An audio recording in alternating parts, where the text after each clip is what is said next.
Запальний танець хайтарма у виконанні ансамблю «Кримська родина», а навколо звичні для півострова кримські лаванди та фундук. В оновленому парку у Деснянському районі Києва відкрили Кримський сквер. Він розташований на березі озера. Тут встановлено оглядовий майданчик та вимостки для рибалок. Висаджено дерева та кущі. Посіяно майже 4 гектари газону. Лідер кримсько-татарського народу Мустафа Джемілєв та голова меджлісу Рефат Чубаров спільно з міським головою висадили кипарис як символ єдності.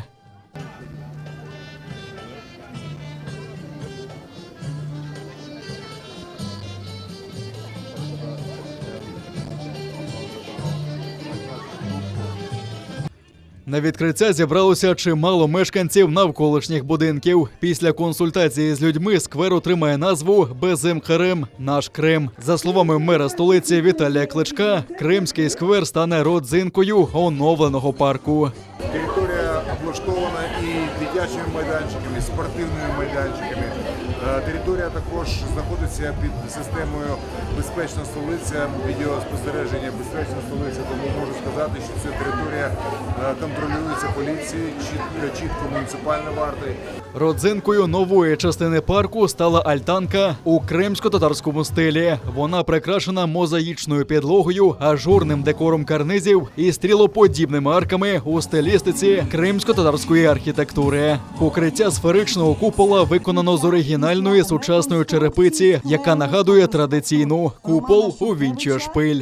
Вона зроблена в кримськотатарському стилі і працював також наш кримськотатарський відомий художник, кераміст Рустем Скібін. В майбутньому ми знаємо, що буде декілька тут локацій. І, звичайно, для нас, кримських татар, це дуже приємно, що ми також зможемо сюди приїжджати, відпочивати. І сьогодні вже були посаджені дерева, а також мер сьогодні сказав, що будуть ще висаджені дерева, саме ті, які ростуть в нашому Криму. Голова меджлісу Рефат Чубаров бачить особливий символізм і у місці розташування скверу. Для нас є честю те, що цей парк, сквер,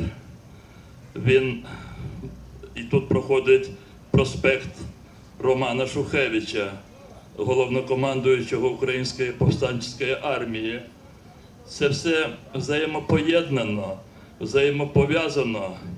І все це дає нам впевненості того, що колись, ми думаємо, що не буде це через десятиліття, а буде набагато скоріше, ми всі і цією, і ще більшою командою, і з достойними керівниками ми зберемося в Бахчисараї. Також у сквері є кам'яний пам'ятний знак про те, що саме тут сотні років тому пролягав чумацький шлях, що є символом нерозривності культурного та історичного зв'язків материкової України та Кримського півострова. Я сподіваюся, що тут буде взаимный такой обмен культурными ценностями. Это шаг дальнейшей интеграции, сближения коренного крымско-татарского народа с великим украинским народом. Владислав Стужук, Інна Полякова, Іслям Пінка, Заман, АТР.